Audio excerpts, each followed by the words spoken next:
2018 juga di tanggal saya menikah, malamnya selesai acara di Batam itu beliau gathering, saya tertidur, ternyata saya mati suri.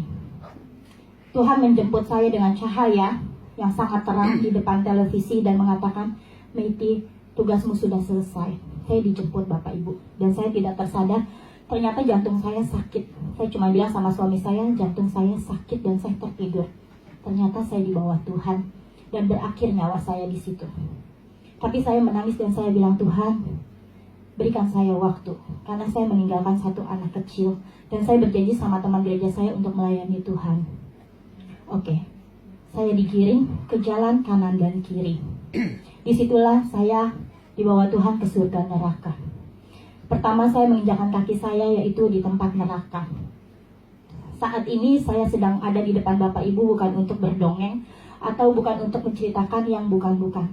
Tapi saya akan menceritakan apa yang saya lihat, apa yang saya dengar dan saya rasakan. Itu adalah tugas saya. Amin. Saya berjalan, lebih masuk lagi, ini tempat apa? Maaf ya, neraka itu tidak seperti rapi seperti ini. Tapi lantainya itu penuh dengan daging-daging mentah yang lempar-lempar.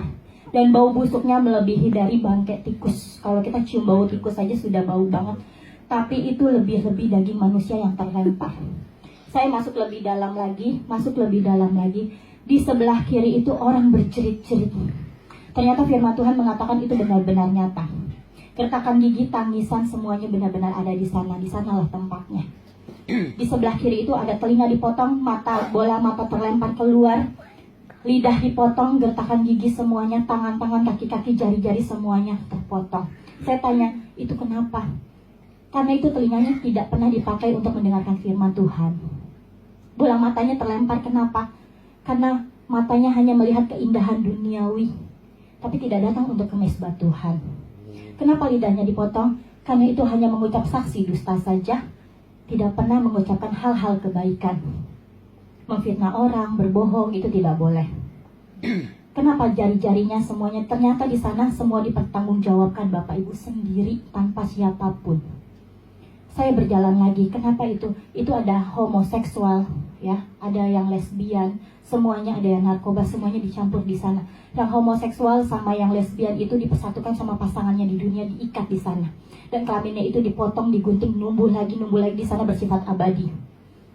Saya jalan lebih dalam lagi, di tengah-tengah itu ada penggorengan besar, yaitu kalau memang bapak-bapak, ibu-ibu sudah melihat contoh-contoh gambar-gambar neraka itu, ya itulah penggorengan, api perapian yang kekal. Di situ kita akan masuk, satu-satu berbaris dan satu-satu akan terlempar masuk ke sana, dan itu muncul lumer seperti lilin, muncul lumer dan itu terus-terusan.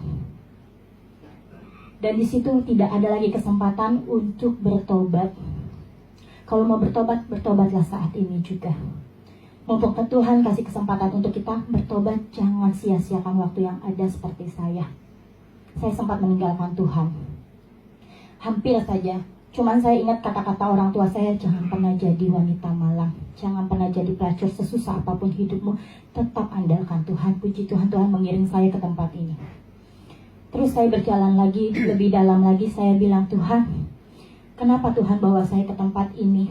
Kalau kamu pindah agama kemarin, tempat kamu ada di sana karena kamu sudah meninggalkan Tuhan. Yaitu tempat orang murtad. Karena kenapa saya dari kecil ikut Tuhan, tapi tidak pernah setia sama Tuhan. Tapi saya nggak pernah sadar kalau Tuhan ternyata baik dalam kehidupan saya. Sampai Tuhan menyembuhkan 4 kronis penyakit saya. Saya baru sadar Tuhan Yesus nyata. Saya berjalan lagi, Tuhan, saya sudah tidak sanggup lagi bahwa saya keluar dari tempat ini.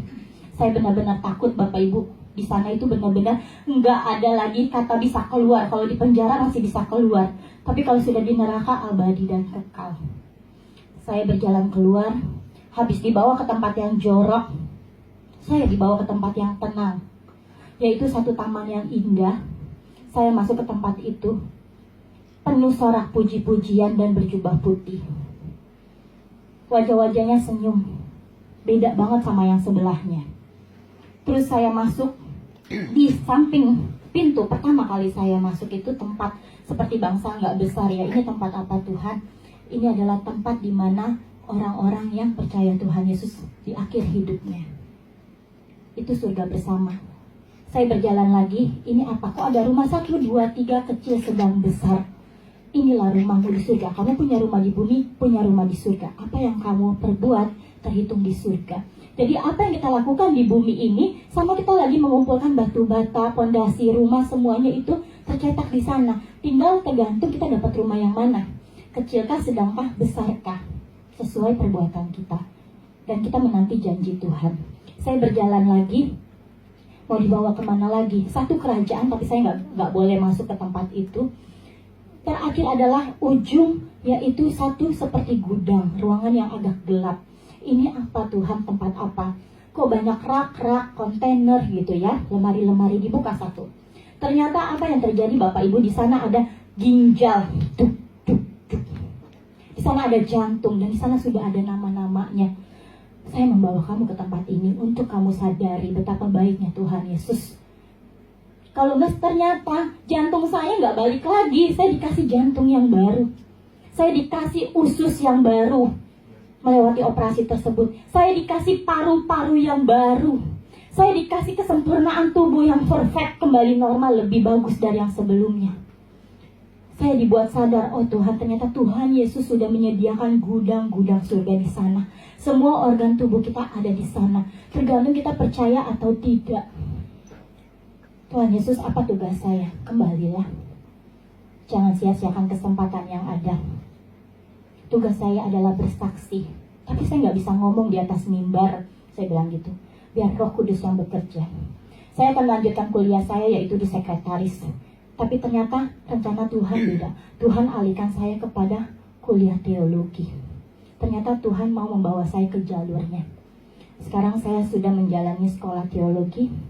Dan Tuhan naikkan tingkat saya menjadi tangga yang baru. Saya bersaksi, memuji Tuhan, menjadi tim pemuji. Saya diizinkan Tuhan untuk mengabarkan firman Tuhan luar biasa. Bahkan Tuhan naikkan tingkat lagi untuk apa? Pelepasan. KKR, orang-orang yang merindukan Tuhan, orang-orang yang punya sakit penyakit. Kalau Tuhan mau pakai kita, benar-benar mukjizat ada. Amin. Siapapun itu, asal kita percaya, Tuhan bekerja. Demikianlah kesaksian saya. Saya akan